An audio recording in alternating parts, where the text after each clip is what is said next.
Have you ever wondered whether your bank balance is written in the stars, or if there's a deeper current guiding the flow of prosperity? Have you ever felt that beyond mere luck or effort, there's a timeless wisdom pointing toward genuine abundance?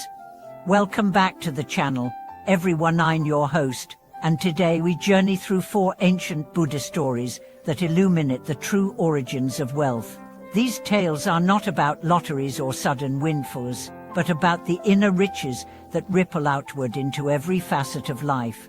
We'll see how generosity, ethical conduct, mindful contentment, and compassionate action awaken a prosperity far more enduring than mere gold or kine.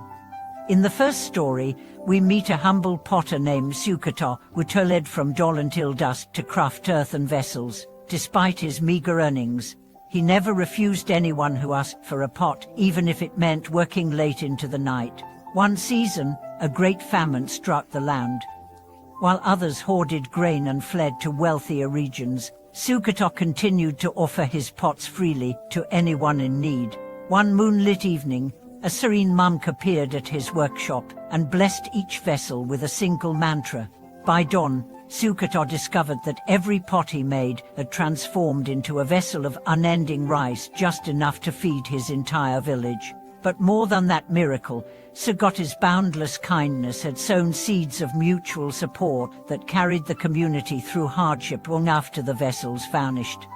The second account tells of Princess Yasodhara, whose palace glittered with jewels, yet whose heart felt hollow. Seeking purpose, she visited the Buddha, who guided her to a nearby slum. There she served water and scrubbed dirt from the feet of the poorest beggars. As she poured each basin of water, she recited a vow to see the Buddha nature in every being. In return, the Buddha himself appeared in disguise, offering her a single seed. He instructed her to plant it in the palace courtyard. Within days, the seed sprouted into a magnificent Bodhi tree whose shade offered comfort to the suffering. From that day on, Yasodhara discovered that true wealth is measured not by what we possess, but by how deeply we connect and uplift those around us. In the third narrative, a once wealthy merchant named Alovika lost his fortune to reckless speculation. Stripped of status and comfort, he found refuge at a monastery. There, he observed how the monks lived simply, yet with contentment that no palace could match. Curious, he approached their abbot and asked, "How can one be rich without gold?"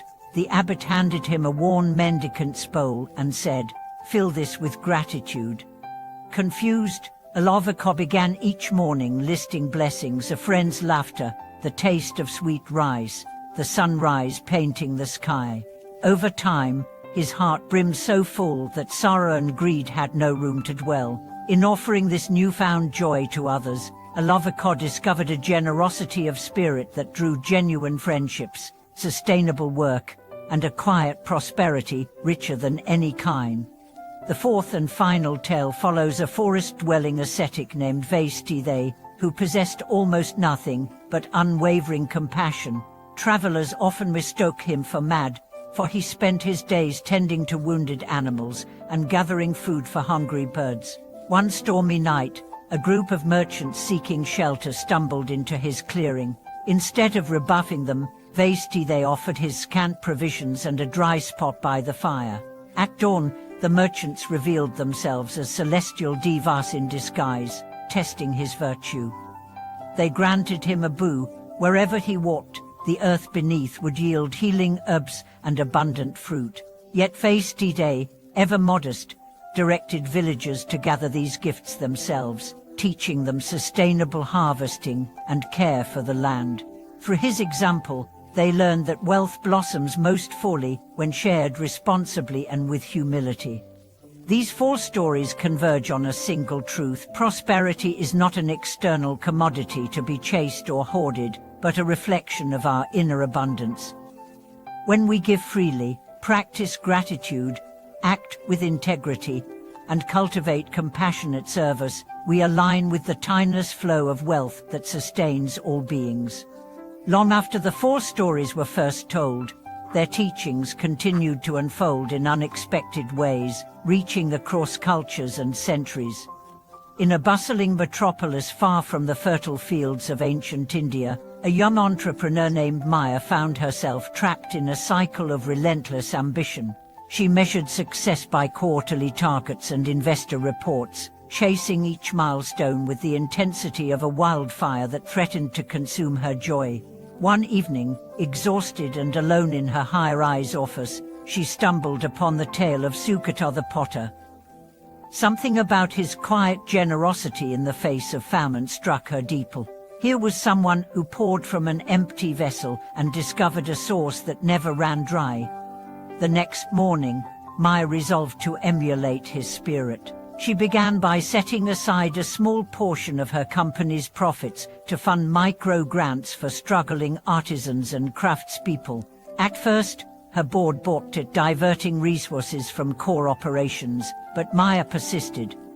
Within weeks, she received letters from beneficiaries whose lives had been transformed, a weaver who could afford new dyes, and a potter who reopened his workshop after years of debt. Witnessing these ripples of empowerment, Maya realized that true wealth is measured not by the balance sheet alone, but by the richness of human potential awakened through acts of kindness.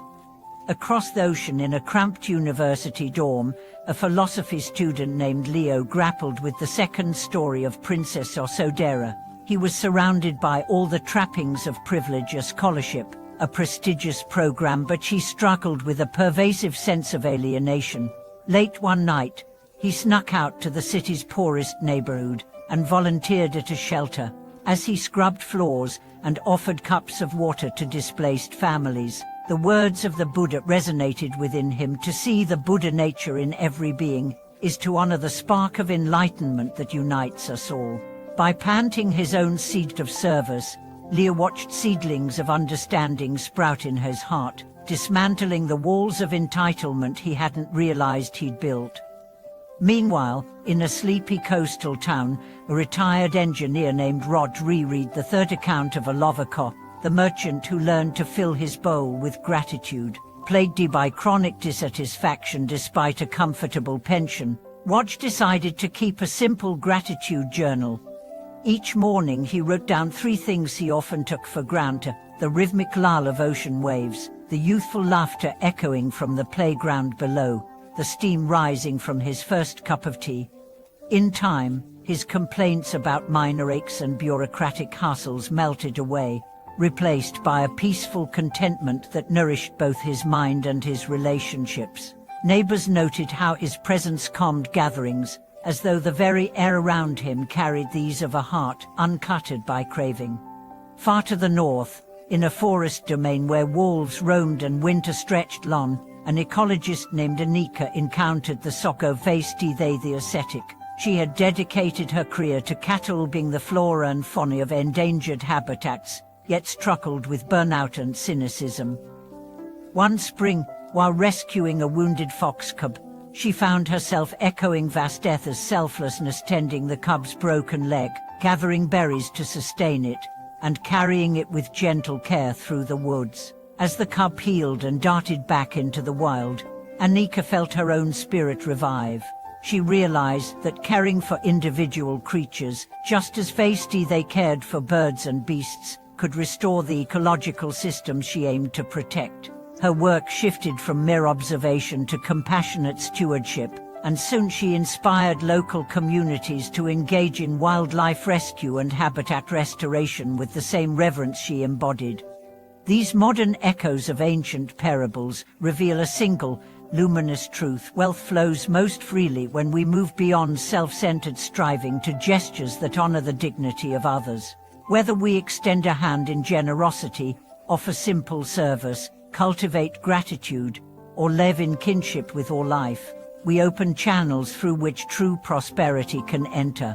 In this way, each small choice becomes a verse in a living sutra, a reminder that abundance is not an end point, but a practice, a continuous weaving of intention, action, and compassion. Thank you for watching this video. If these reflections have sparked ideas for how you might invite greater richness into your own life, please share your experiences in the comments below. Don't forget to subscribe and like to support the channel. and may your journey be blessed with the wealth of a generous heart.